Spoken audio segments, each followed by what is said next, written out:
We interrupt this program to bring you an important Wayfair message. Wayfair's got style tips for every home. This is Styles McKenzie helping you make those rooms sing. Today's style tip. When it comes to making a statement, treat bold patterns like neutrals. Go wild, like an untamed animal print area rug under a rustic farmhouse table from Wayfair.com. Fierce. This has been your Wayfair style tip to keep those interiors superior. Wayfair, every style, every home. If you'd like to join the Fall Line in supporting and donating to Black Lives Matter and other justice-focused organizations, you can find a resource page listing groups in need of donations on our website news blog. This is the first episode in a 3-part series. It discusses crime scenes, graphic injury, autopsy, and violence. Listener discretion is advised.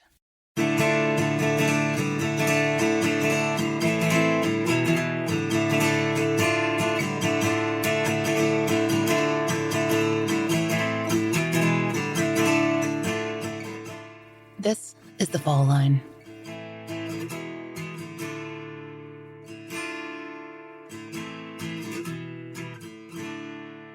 From the archives of the United States National Weather Service, the following is directly excerpted from reports of the 1998 Nashville tornado. Quote, an historic tornado outbreak of at least 13 tornadoes struck Middle Tennessee on April 16, 1998. Many of these tornadoes were strong or violent and tracked long distances, killing 4 people and injuring nearly 100 people, while causing hundreds of millions of dollars in damage. The most infamous tornado during the outbreak struck downtown Nashville, blowing out numerous windows and skyscrapers and causing the collapse of some older buildings. This tornado outbreak was unusual in several respects. The event lasted nearly the entire day, with the first round of severe weather beginning very early, around 4 a.m. Central Standard Time, and the second and more significant round of severe thunderstorms and tornadoes occurring during the afternoon and evening. The tornado went through downtown Nashville at 3:40 p.m. and on toward East Nashville, Donelson, and Hermitage.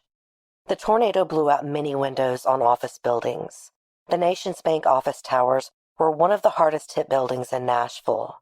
30 private airplanes were damaged at Cornelia Fort Airport. E-35 buildings in downtown Nashville were red tagged, meaning these buildings were structurally unsound. At least 300 homes were damaged in East Nashville. Many homes lost a good part of their roofs. Trees were uprooted. Telephone poles were knocked down. St. Anne's Episcopal Church, which is well over 100 years old, received major damage.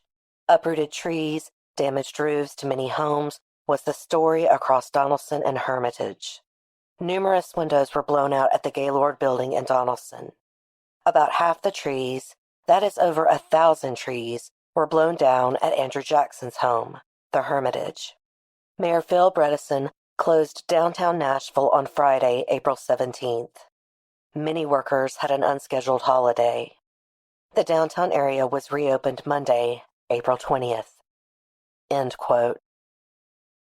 Everyone knows a little something about Nashville, the home of country and bluegrass, northeast of Memphis, where rock and roll and rhythm and blues were born. Though both might claim it, it's Nashville that gets the title of Music City. Maybe more rhinestone than diamond of Tennessee, a state with the name derived from the Cherokee town of Tanasi. Nashville sits in the middle region of the state on rich soil. It's over 500 square miles and one of the largest cities by landmass in the Southeast. In terms of population, Nashville proper is home to over 500,000. Little Richard lived in Nashville for years, holding, as the Tennessean newspaper describes, quote, long residencies in the famed R&B clubs on Jefferson Street. There's Dolly Parton, Justin Timberlake, Young Buck, Carrie Underwood, the list of stars who are from or who live in Nashville, who can sometimes be spotted downtown where tourists snap pictures of the city's Walk of Fame. They seem endless. Online vacation guides are crowded with memorabilia shops to peruse, restaurants serving Nashville hot chicken, and links to book a seat at the Grand Ole Opry or to download a map of Music Row. Nashville's also home to Tennessee State University, Fisk University, and Meharry Medical College, all three historically Black colleges and universities. The latter two were founded in the decade after the Civil War. And there's also Vanderbilt, named after an American millionaire who provided its initial endowment. His name is all over town, including the various Vanderbilt medical facilities that serve the city. It's a music town, a college town, an everlasting tourist attraction, and a city that's faced numerous natural disasters. Nashville has seen floods, a collapsed reservoir, tornadoes, fire and heat waves, blizzards, and earthquakes. When it comes to states of emergency, Nashville, Tennessee has been host to more than its fair share of trouble. 1998 was a particularly bad year. On April 15th and April 16th of that year, deadly tornadoes swept through the Southeast. Much of the damage was concentrated in Tennessee and Mississippi. On April 16th at about 5 p.m., downtown Nashville was hit.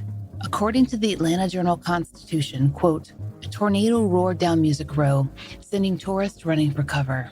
That tornado, quote, touched down in Centennial Park before cutting a path clean through downtown Nashville." The damage was extensive. Uprooted trees, crushed power lines, residential homes, government buildings. The AJC reported that the tornado even, quote, ripped the seal off the state flag. It hit retail stores, honky-tonks, and the football stadium, where residents saw parts of the structure, quote, being tossed around like popsicle sticks.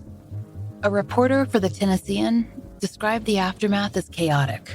Lights down, residents driving recklessly through intersections strewn with debris. At least 100 people were injured, and one was killed, a student from Vanderbilt University.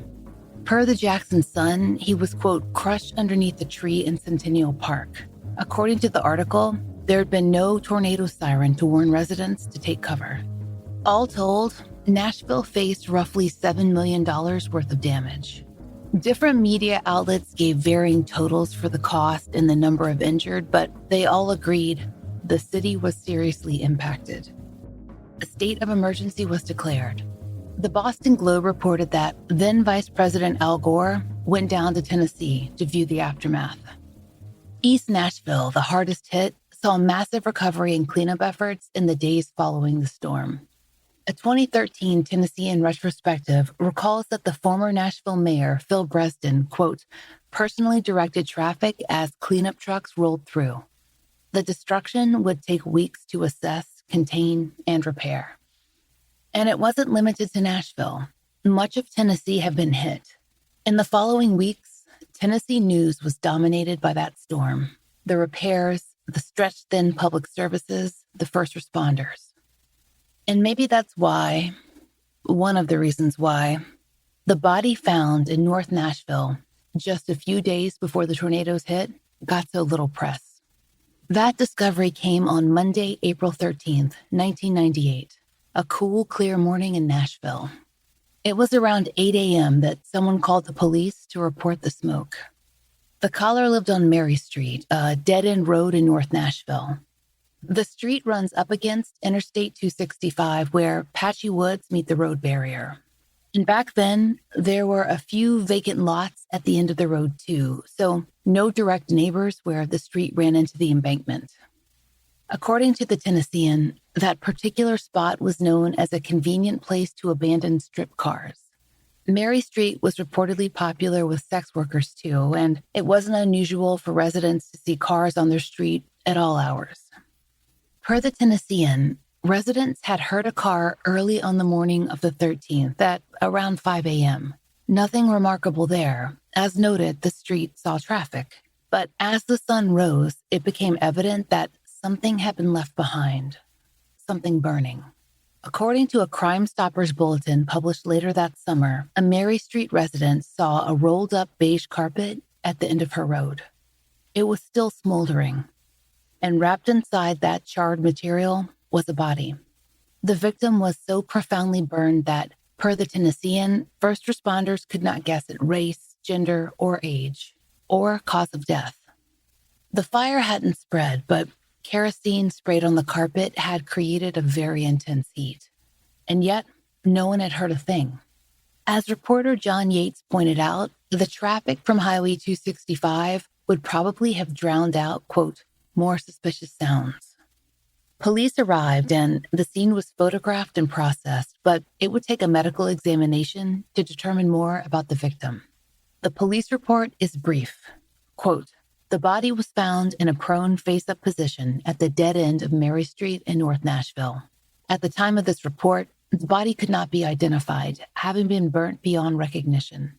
The body was transported to FSC for further examination. The case remains open as of April 13, 1998 at 1500 hours. There were 2 articles, at least that we found, published on the discovery of this victim. They are also brief. The Tennessean's initial report didn't contain the information about the carpet. Likely that detail hadn't been released to the press at the time of publication. Perhaps there would have been a follow-up as soon as the coroner's report was in, had there not been a dramatic change to the Nashville news cycle. The Tennessee tornadoes came, and the case disappeared from the local papers. There was much to report on in the state and in Mississippi and beyond, and so that report from April 14th remained the only spring coverage of the body found at Mary Street. In that report, there were virtually no identifying details, nothing to help a family recognize their missing loved one in the description. Only upon the publication of the Crime Stoppers Bulletin in July was more known about the victim. According to the bulletin, the Mary Street victim was a Black male between 18 and 25 years old. His body had been profoundly burned and post-mortem. Examiners were able to give an approximate height of about 5'11" and a weight range of 150 to 160 pounds. Though not in the paper, a source who has seen the autopsy told us that the cause of death was listed as blunt force trauma to the head. And according to our source, a toxicology report was run on the victim. The results showed that no controlled substances were in his system. The examiner was able to distinguish some details of the young man's clothing: a pullover shirt, blue jeans, a maroon CPO zipper-style jacket with YKK displayed on it, and sandals. The clothing details were specific enough that someone, hopefully, could have recognized them. But no identification came. Eventually, the unidentified victim's remains would either need to be interred, cremated, or stored for testing. In Nashville, unidentified persons are generally buried. Every city has so-called potter's fields, or cemeteries or areas where public burials are conducted. These public burials are funded by the city because of a decedent's lack of funds, unknown identity, or unclaimed status. Historically, criminals might also be buried in potter's fields, sometimes, like other citizens, in unmarked plots that might or might not be recorded in a log. These public burial grounds usually exist within or adjacent to traditional cemeteries where there are plots that are also sold privately. In the 20th and 21st centuries, Nashville's indigent or pauper burials have occurred in various cemeteries and on county-owned land throughout the city. In some cases, there are not individual grave markers, whether the decedent's identity was known or unknown. Now, the process is overseen by Metro Social Services, specifically indigent burial and cremation services. The eligibility for assistance is outlined on their website. The office works to provide plots, caskets, and grave markers for residents of Davidson County or those who died while in Nashville. The Tennessean newspaper has spotlighted the program on a few occasions, and its program manager, a woman named Carol Wilson. Metro Bordeaux Cemetery is one of the sites of Nashville's indigent burials. A 2014 Tennessean article describes the area as industrial, and the graveyard is home to 1,000 people who were interred via Metro Social Services. Maps show that the entrance to the cemetery is off the main road, on the way to the main building of a local water treatment plant. The Tennessean notes that Metro Social Services made use of Bordeaux Cemetery from 1986 until 2003. Bordeaux has attracted a number of Find a Grave contributors who have photographed nearly 1,000 of the markers in the cemetery, both the indigent burial section and in the main burial area. One such photo on the website shows the entrance to the Potter's Field, where the nameplates are flush with the ground. That section is marked by a granite memorial bearing the following words: Bordeaux Cemetery. Rest with us here at this stone, where poverty and suffering are not known, and dedicated to the deceased citizens of Nashville, Davidson County, who rest with us here. It was in Bordeaux that the unidentified victim, found on Mary Street in April of 1998, was buried. Unlike many victims who we've covered, his remains were not cremated. Upon his interment, a marker was placed: John Doe, 19. Per the Tennessean's Brian Hass, quote, "He was the 19th unidentified man buried in the Bordeaux Cemetery. He lies in plot 555, a grave overlooking the Whites Creek wastewater treatment plant." We are not sure of the precise day of John Doe 19's burial. The tornado came just 3 days after his body was found, and there would have been an autopsy and required records to file. And all of that would have been slowed down by the city's storm damage. But based on information from social services, we know the interment happened sometime in May. Assuming that John Doe 19 was local to the city, exactly how many young Black men were missing that April in Nashville? How much did the storm impact the public's awareness that a body had been found?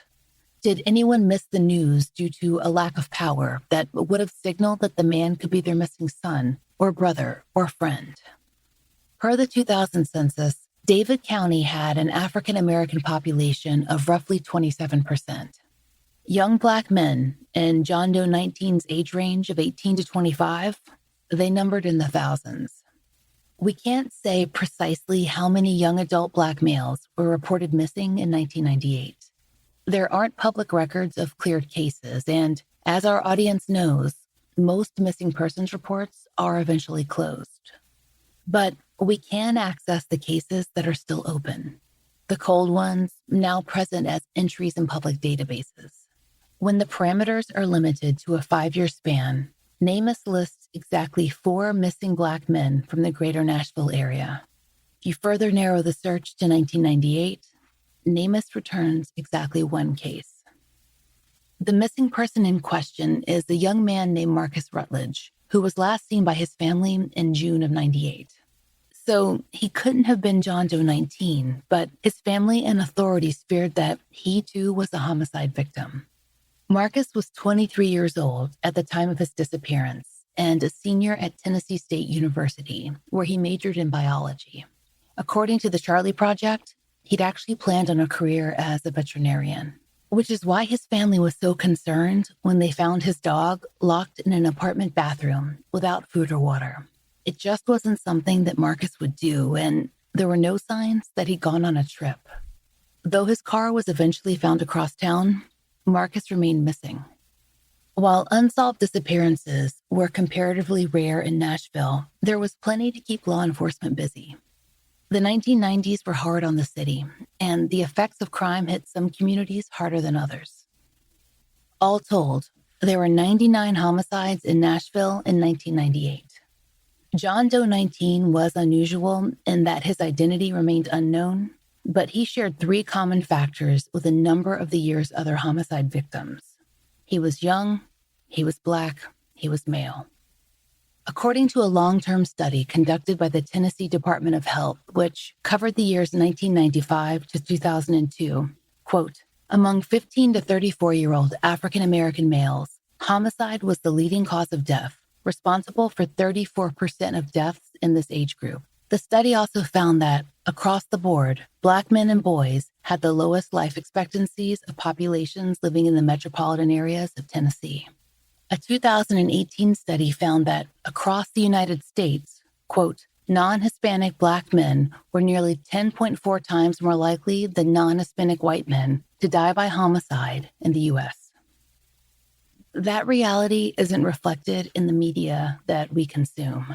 Though white women are at the forefront of true crime entertainment, They're statistically much less likely to be murdered, both in Tennessee and across the nation. Per the Tennessee Department of Health study on the state's population, quote, based on 2001 to 2003 data, African American males aged 15 to 24 die from homicide at a rate that is more than 31 times that of white females. When it came to covering the city's victims, Nashville's local paper actually had much more coverage than in many cases we've researched. In the 1990s, the Tennessean ran regular features on unsolved homicides, and based on what we saw, the paper seems to have highlighted diverse victims and families affected by rising violence. 1995 and 1997 were Nashville's worst years, though homicides were comparatively high in 1996 and 1998. Leaders were concerned, and the police were stretched thin. And there was the worry, as a tourist town, of developing a reputation. As one city official told the Tennessean in 1997, quote, nobody wants to see Music City become Murder City. In 1997, the Tennessean reported that some big cities were seeing a decrease in crime, but Nashville wasn't so lucky. The city was facing what the paper described as, quote, a killing almost every third day. Reporter John Yates, who covered crime for the Tennessean throughout the 1990s, interviewed detectives who said by 1997, they were sometimes, quote, juggling 5 murder cases at once.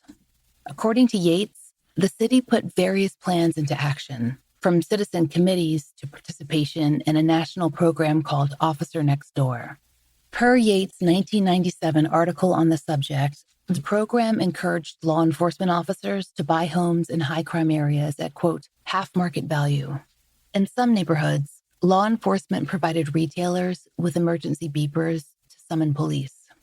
An October 1998 Tennessean article mentioned something called flex teams, which were small groups of officers that could be dispatched quickly by precinct captains to combat neighborhood crime.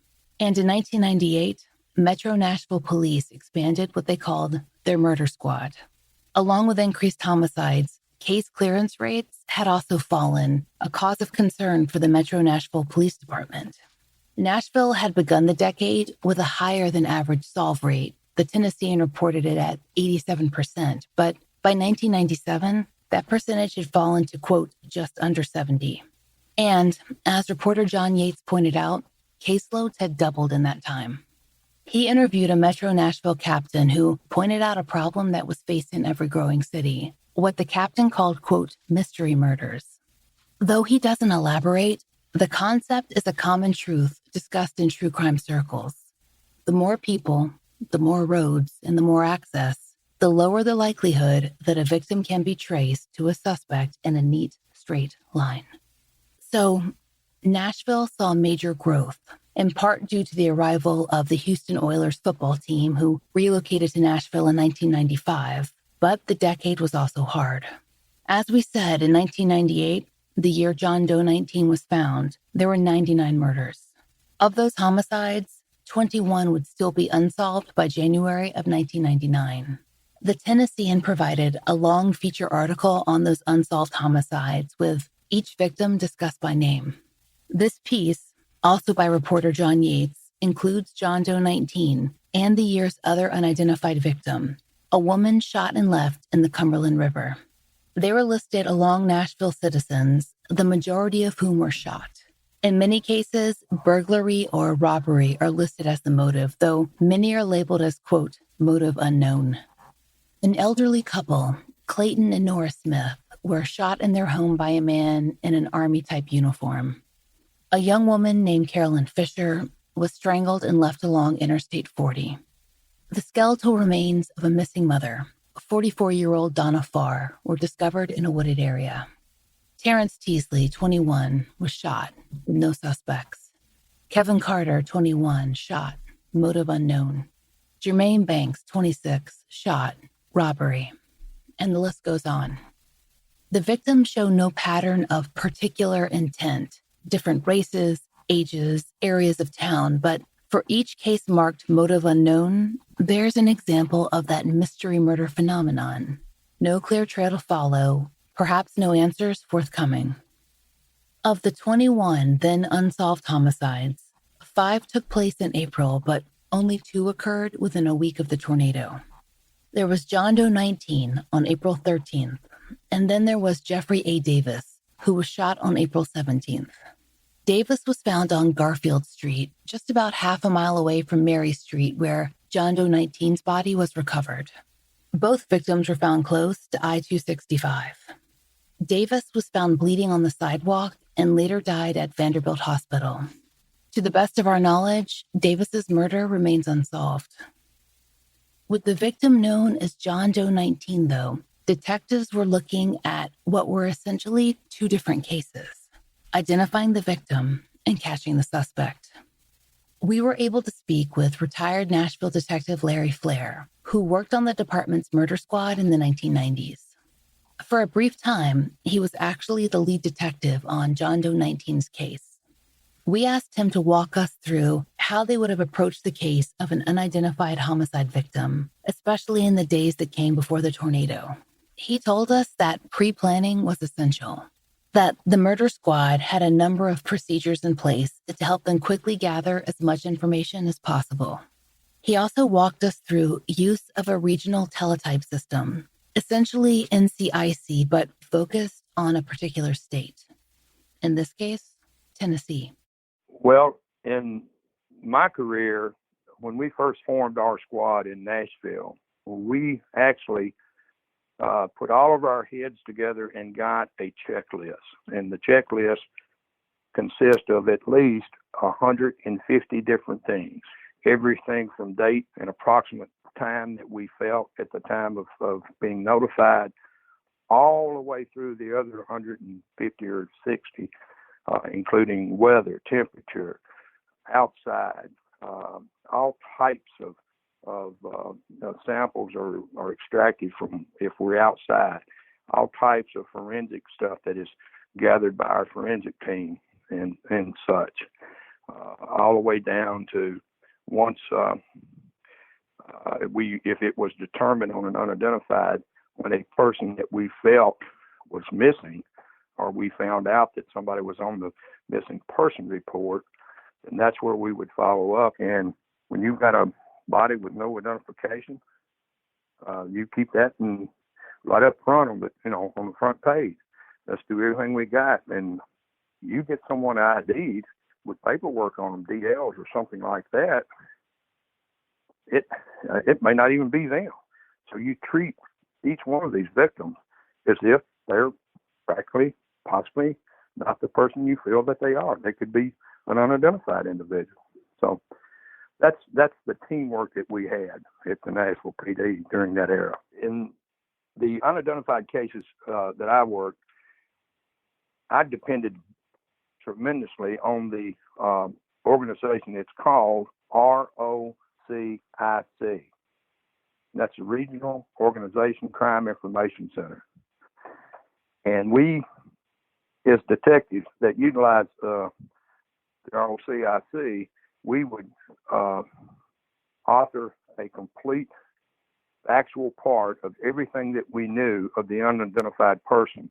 We would pour that into their system, and their system, along with their analysts, would then complete searches, and if there was any other type of situation that might match up. Now, in this particular case, we didn't get anything back on this victim. There's an entire file on that and that alone with the ROCIC.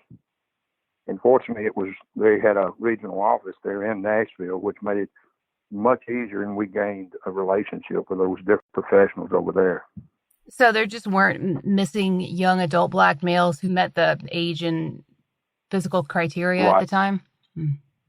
Not at that time, because each and every hit that we would get that would be close when we would follow up on it, the best of my memory is that they were definitely not in the criteria of where it could have been in either in Nashville or the age group or, different things of that nature. So everything that we put in, we weren't able to get anything of value, but it helped us cancel so many others as well. Larry told us that they would have employed NCIC too to run national and sometimes even international checks. They would have had the basic victim description back from the coroner on an average case within a day or two, and sometimes in as little as 7 hours.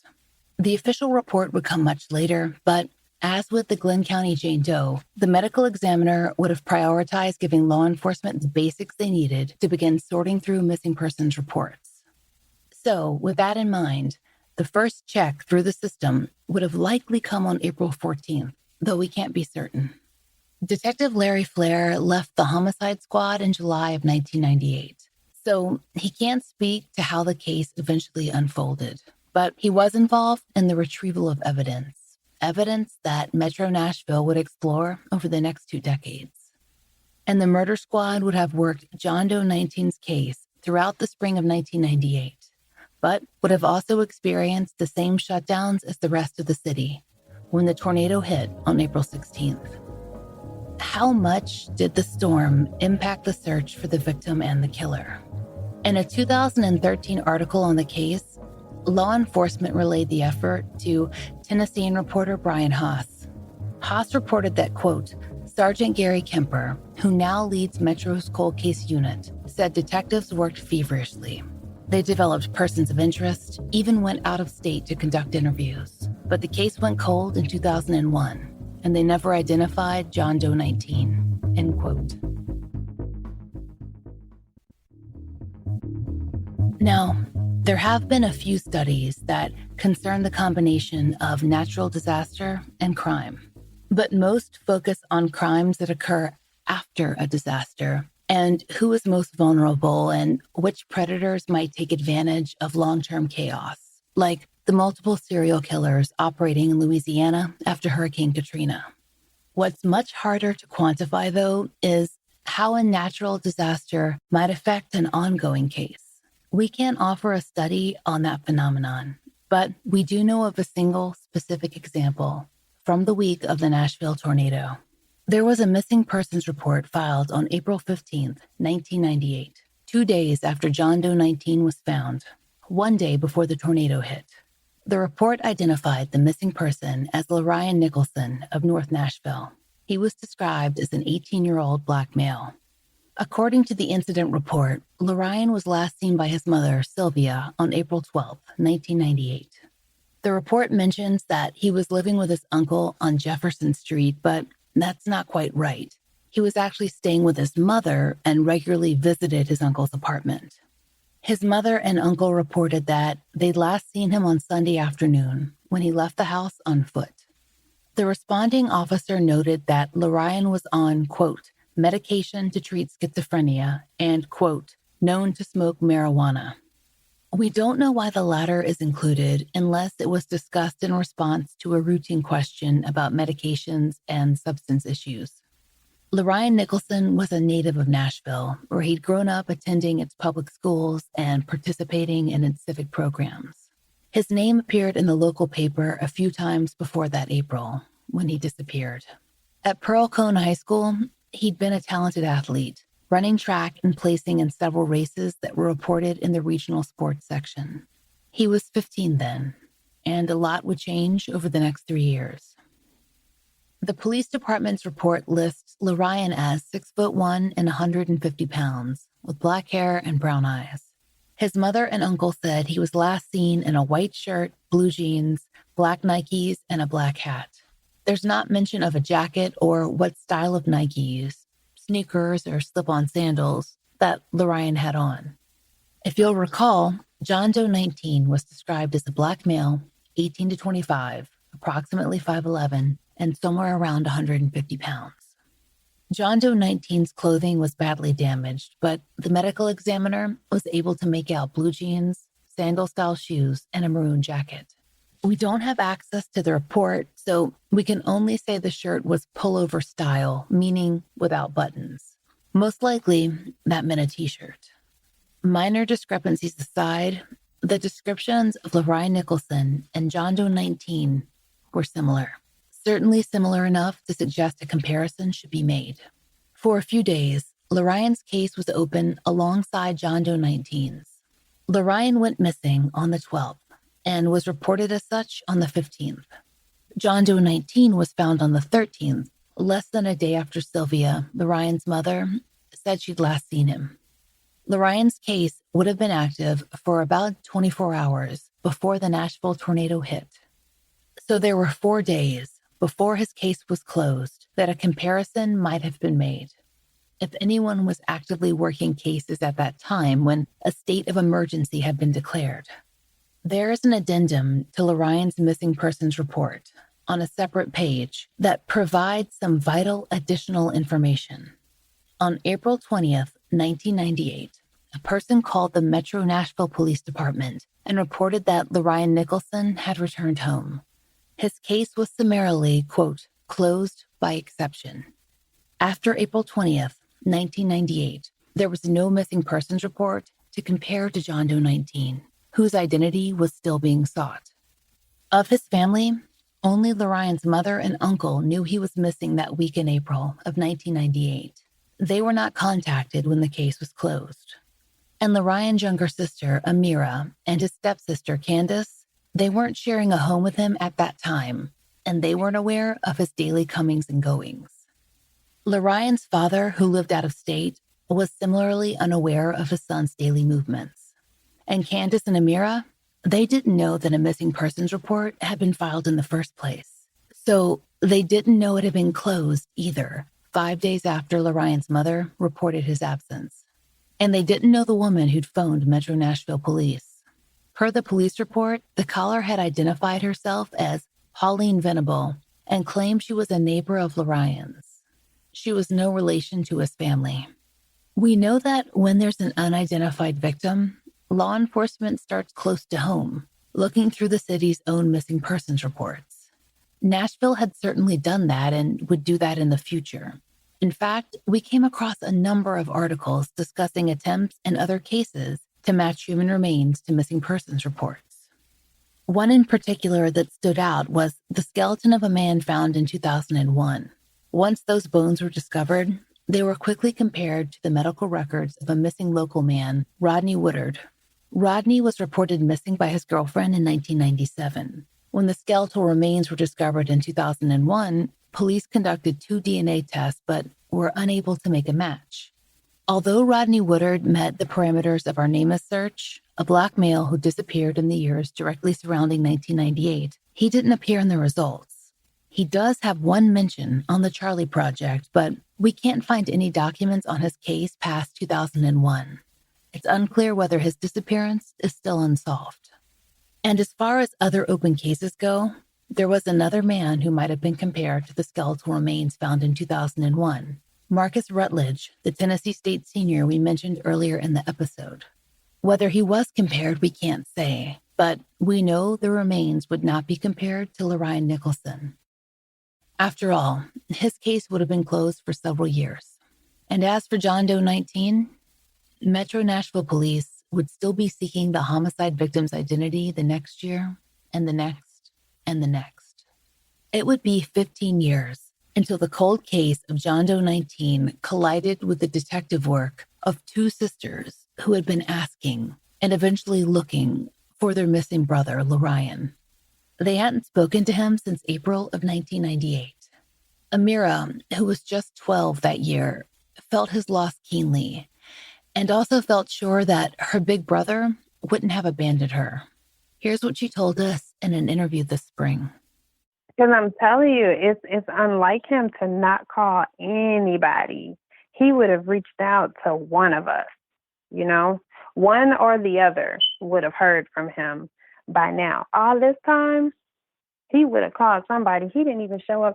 I knew something was definitely wrong because the year that he went missing, 98, my sister, my dad's daughter, was graduating from high school, and they had the graduation on the football field at Pearl Cone.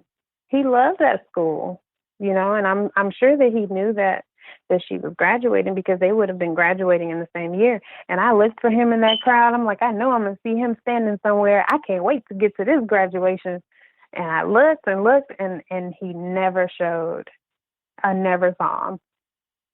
Even up until my graduation, when I graduated in 2004 from high school, I just knew he was going to be there. I was going to see him. He was going to pop up after all these years. Never saw him. Next time on The Fall Line, we'll bring you part 2 in the series on LeRyan Nicholson. We begin again in 1998 with the story of LeRyan and his sisters and the strange call that closed his case and how it all intersected with the unidentified victim known as John Doe 19. How his sisters, Amira and Candace, became citizen detectives who wouldn't take no for an answer. We'd like to thank all the listeners who have taken time to support our sponsors, leave us reviews, or support our show directly on Patreon. We couldn't do it without you.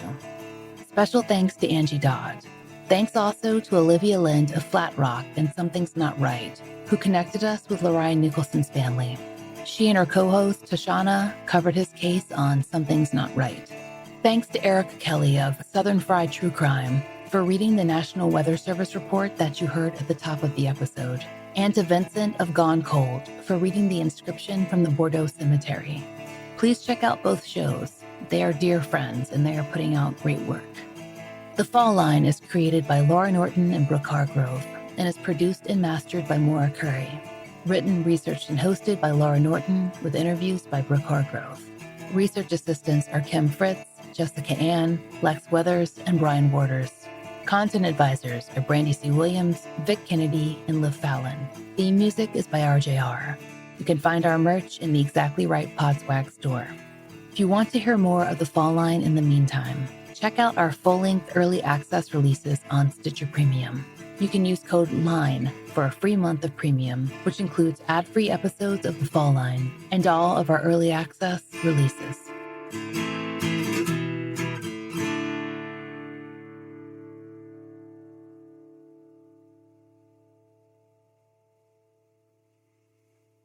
With so many options, why choose Arizona State University? For me, the only online option was ASU because of the quality. Their faculty was really involved with their students and care about your personal journey. The dedication to my personal development from my professors, that's been extremely valuable to me. Earn your degree from the nation's most innovative university. Online. That's a degree better. Explore more than 350 plus undergraduate, graduate, and certificate programs at asuonline.asu.edu.